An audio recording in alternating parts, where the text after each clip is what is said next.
बच्चों, आज हम अध्ययन करेंगे वर्गीकरण का, क्योंकि जब हम सवाल करते हैं या न्यूमेरिकल करते हैं तो जब तक हमें क्लासिफिकेशन या वर्गीकरण की जानकारी नहीं होगी हम सवाल नहीं कर पाएंगे। तो आज की वीडियो में हम वर्गीकरण का अध्ययन करेंगे। है कि हम वर्गीकरण किसे कहते हैं। जब हम समंग संकलन करते हैं तो वह हमारे सामने अव्यवस्थित रूप में होते हैं, क्योंकि हम उनसे कोई परिणाम, कोई निष्कर्ष नहीं निकाल सकते। अब सांख्यिकी का मुख्य कार्य इन समंकों को उनकी विशेषताओं और गुणों के आधार पर सरल व संक्षिप्त रूप में प्रस्तुत करना, जिससे संकलित सामग्री का निर्वचन आसान हो जाए। इसी क्रिया को हम वर्गीकरण कहते हैं। जैसे आयु के आधार पर व्यक्तियों को 0 से 10, 10 से 20, 20 से 30 आदि आयु वर्गों में विभाजित किया जाए। सांख्यिकीय तथ्य दो प्रकार के होते हैं, गुणात्मक तथ्य क्वालिटेटिव फैक्ट, और दूसरा है हमारा संख्यात्मक तथ्य क्वांटिटेटिव फैक्ट्स। अब गुणात्मक तथ्य वो होते हैं जिनकी की प्रत्यक्ष माप संभव नहीं होती। हम एक गुण की उपस्थिति और दूसरे गुण की अनुपस्थिति के आधार पर उसकी गणना करते हैं, जैसे कि साक्षरता, ईमानदार, बेरोजगार आदि। और संख्यात्मक तथ्य वे होते हैं जिनकी की प्रत्यक्ष माप संभव होती है, जैसे व्यक्ति की आय क्या है, आयु क्या है, भार क्या है। के आधार पर वर्गीकरण की दो रीतियां हैं, गुणात्मक वर्गीकरण क्लासिफिकेशन अकॉर्डिंग टू एट्रीब्यूट्स, और दूसरा है हमारा संख्यात्मक वर्गीकरण क्वांटिटेटिव क्लासिफिकेशन। जब तथ्यों को उनके गुणों के आधार पर वर्गीकृत किया जाता है तो वह गुणात्मक वर्गीकरण कहलाते हैं। यह वर्गीकरण दो प्रकार का होता है, द्वंद्वभाजन वर्गीकरण टू फोल्ड क्लासिफिकेशन, और दूसरा हमारा है बहुगुण वर्गीकरण मैनीफोल्ड क्लासिफिकेशन।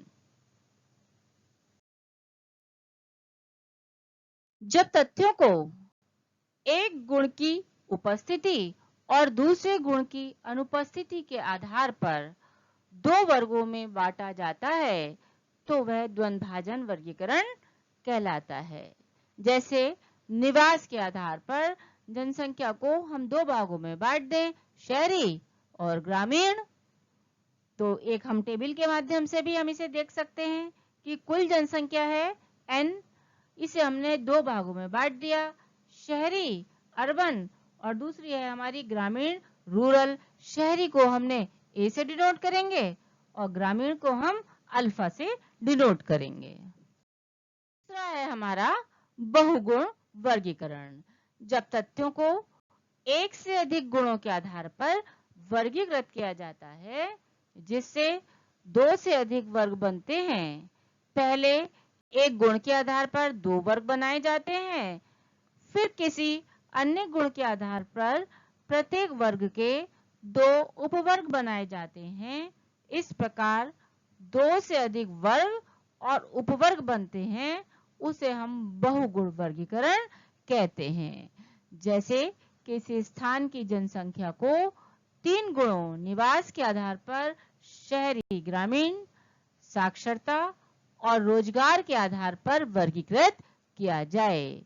इसे भी हम एक टेबल, जैसे कुल जनसंख्या हमारी दे रखी है उसे हमने n से डिनोट किया। अब हमने इसको दो भागों में बांट दिया, शहरी a से डिनोट किया और ग्रामीण को हमने अल्फा से डिनोट किया। अब शहरी को हमने फिर दो भागों में बांट दिया, अर्थात इसके दो उपवर्ग बना दिए, पुरुष और स्त्री। इसी प्रकार से ग्रामीण में भी दो वर्ग बना दिए हमने, पुरुष और स्त्री। अब शहरी भी हैं, पुरुष भी हैं, इसे हमने किसे डिनोट किया, ए बी से। अब शहरी हैं लेकिन स्त्री हैं, तो ये क्या हो गया आपका ए बीटा। इसी प्रकार से ग्रामीण में हमने देखा कि हमारे पुरुष हैं लेकिन कैसे हैं, ग्रामीण हैं, तो पुरुष को हमने बी से डिनोट किया था, तो इस प्रकार से ये क्या हो गया, अल्फा बी। अब ग्रामीण में हमने स्त्रियां देखी, अब ग्रामीण भी हैं और स्त्रियां भी हैं, तो ये क्या हो गया आपका अल्फा बीटा। अब इसके बाद हमने इसके फिर दो उपवर्ग बना लिए, साक्षर और निरक्षर। इसी प्रकार से हमने स्त्रियों में भी दो भाग बना लिए, साक्षर और निरक्षर। ग्रामीण क्षेत्र में भी हमने दो वर्ग बना लिए पुरुषों के, साक्षर और निरक्षर। इसी प्रकार से हमने ग्रामीण क्षेत्र की स्त्रियों के भी दो वर्ग बना लिए, साक्षर और निरक्षर। अब हमने देखा कि शहरी हैं, पुरुष भी हैं और साक्षर भी हैं, तो ये क्या हो गया आपका ABC। अब हमने देखा कि शहरी हैं, पुरुष हैं, लेकिन कैसे हैं, निरक्षर हैं, तो क्या हो गया AB गामा। इसी प्रकार से हमने देखा कि स्त्रियों के हमने दो वर्ग बनाए, तो शहरी हैं ए हो गया, स्त्रियां हैं बीटा हो गया, लेकिन कैसी हैं, साक्षर हैं, सी हो गया, अर्थात ए बीटा सी। अब हमने देखा कि शहरी हैं, स्त्रियां हैं और निरक्षर हैं, तो क्या हो गया, शहरी ए हो गए, स्त्री बीटा हो गई और निरक्षर गामा हो गए, अर्थात ए बीटा गामा।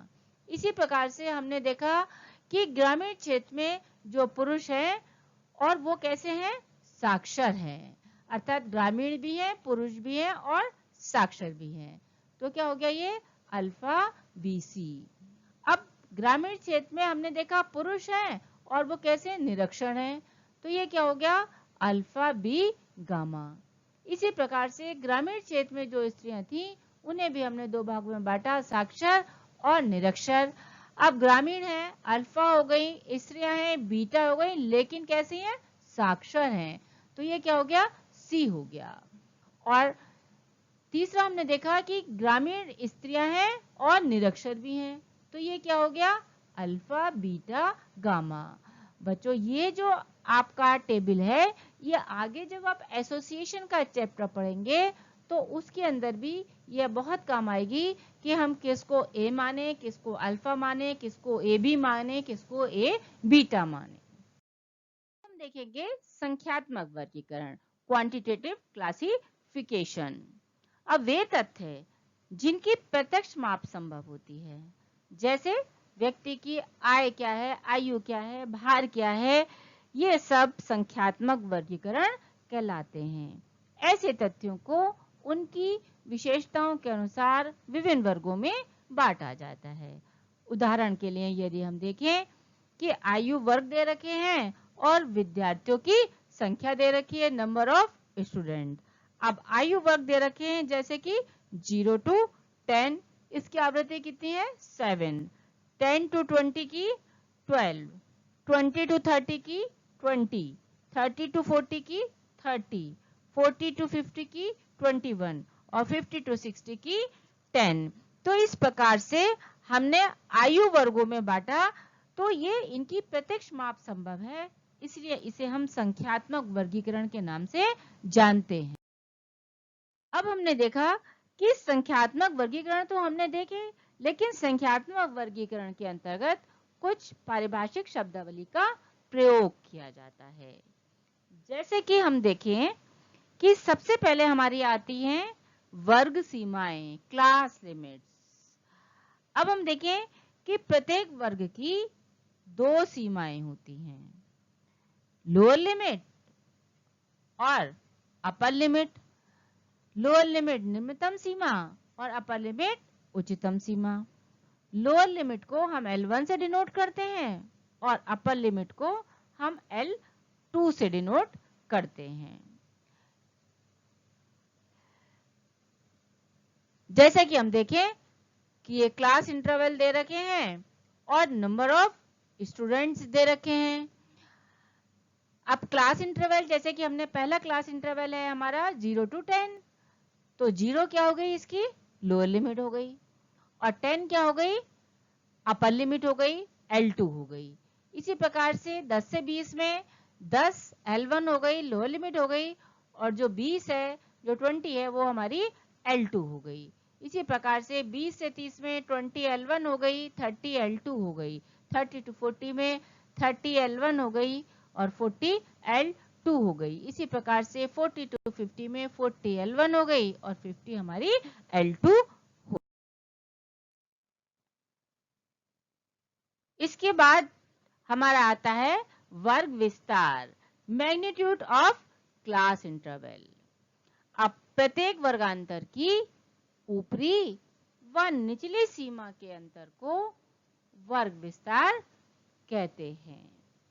अब वर्ग विस्तार को हम किससे डिनोट करते हैं? I से डिनोट करते हैं। Interval, I means interval.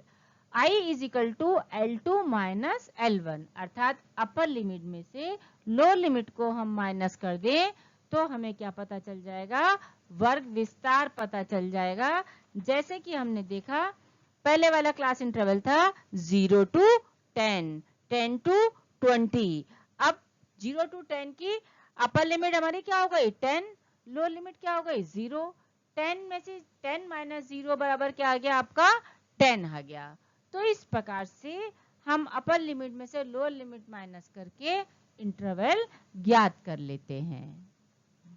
इसके बाद हमारा आता है मध्य बिंदु, मिड पॉइंट। अब मिड पॉइंट हम कैसे निकालते हैं? वर्ग सीमाओं के मध्य स्थान को हम मध्य बिंदु कहते हैं। यदि हम दोनों सीमाओं को जोड़कर 2 से विभाजित कर दें तो मिड वैल्यू निकल आती है, अर्थात मिड वैल्यू बराबर है L2 माइनस L1 अपॉन 2। जैसे कि उपरोक्त वर्गांतर में हमारा क्लास इंटरवल 0 to 10 था, तो अपर लिमिट हमारी कितनी थी? 10 माइनस L1 हमारी कितनी थी? 0। अब 10 में से हमने 0 माइनस करा क्या आया? 10। उसको 2 से हमने डिवाइड कर दिया तो क्या आ गया? 5। तो इस प्रकार से हम मिड वैल्यू निकाल लेते हैं। इसके बाद आती है हमारी वर्ग आवृत्ति, क्लास फ्रीक्वेंसी। वर्ग आवृत्ति किसी वर्ग विशेष की सीमाओं में आने वाले उस वर्ग की आवृत्ति कहलाती है। इसे हम F संकेताक्षर द्वारा प्रदर्शित करते हैं। बच्चों, आज के लिए बस इतना ही। वर्गीकरण भाग 2 में हमारी दूसरी वीडियो में हम अध्ययन करेंगे वर्गांतरों के प्रकार का। थैंक यू, धन्यवाद।